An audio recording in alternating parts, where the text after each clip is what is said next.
আপনি কি জানেন ভারতে এক রাজা এমন অস্ত্র ব্যবহার করেছিলেন যা দেখে কেঁপে উঠেছিল ব্রিটিশ সেনা? জানেন সেই গোপন অস্ত্রটা কি? আমরা কথা বলছি মহীশূরের বাঘ টিপু সুলতানের কথা। তিনি শুধু একজন সাহসী যোদ্ধা নন, তিনি ছিলেন নিজের সময়ের থেকে অনেক এগিয়ে থাকা এক সেনানায়ক।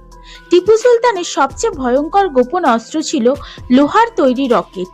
এই রকেটগুলো ছিল আগুনে ভরা, অনেক দূর পর্যন্ত ছুটে যেতে সক্ষম, শত্রু সেনার মধ্যে ভয় ছড়ানোর জন্য ভয়ঙ্কর।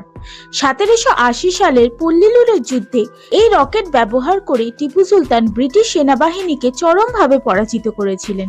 ব্রিটিশরা এতটাই ভয় পায় যে পরে এই প্রযুক্তি ইংল্যান্ডে নিয়ে গিয়ে আধুনিক রকেট তৈরির কাজ শুরু করে।